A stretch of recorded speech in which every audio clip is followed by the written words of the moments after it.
The sandwich is practically an American institution. It is a basic essential for lunch boxes, parties, and picnics. As far as these boys are concerned, well, hamburgers and hot dogs are their idea of a really good meal. But there are sandwiches and sandwiches. When Sally Gasco and her mother bring guests home for a late snack after a movie, they have something special in the way of a sandwich in mind. Sally calls it tuna rarebit. Let's watch how she makes it.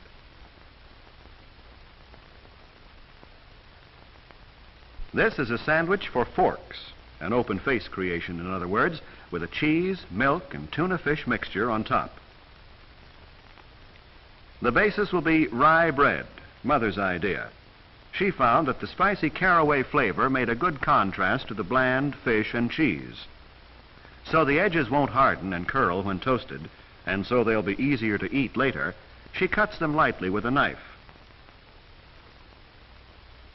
Sally puts a cube, about a square inch, of butter into the top of a double boiler. A little butter finds its way into a great many dishes in this kitchen, not only for flavor, but as a blending agent.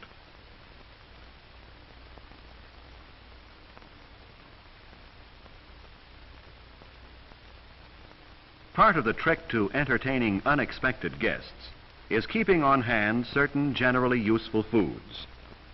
One of these is cheese of an easy melting type, which Sally is going to use as a base for the rarebit.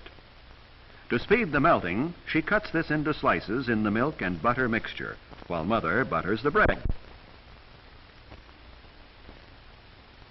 The simmer flame keeps the water boiling gently while the cheese is melting, so that Sally can go on to other tasks. She adds the canned chunk-style tuna fish, and notice that she uses a wooden spoon to avoid discoloration of the mixture. Although the tuna rarebit is fairly substantial food in itself, it is a good idea to add something for variation in color and texture. Mother is making a salad dish: celery, radishes, olives, and pickles. Sally adds potato chips to the menu. They used to be exclusively picnic fare, but they've joined the host of useful accessory foods which make entertaining so much easier and more fun for teenagers. The bread was toasted quickly in the broiler, and the rarebit is nearly ready to serve.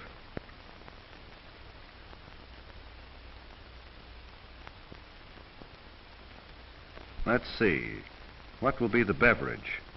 Mother thinks she'll give the guests a choice of Coke or milk. When you can offer guests a choice easily, it's a gracious gesture.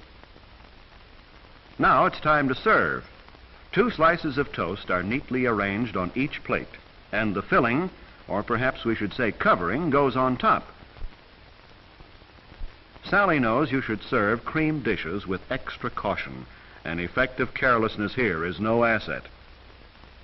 Mother is a great believer in the aesthetic value of parsley, and of course it's good to eat, too. Now a touch of Tabasco for color and a taste surprise, and there's tuna rarebit a la Sally Gasco. As we said, there are sandwiches and sandwiches. A wise young homemaker using good techniques and equipment and a little imagination can turn a sandwich into festive fare.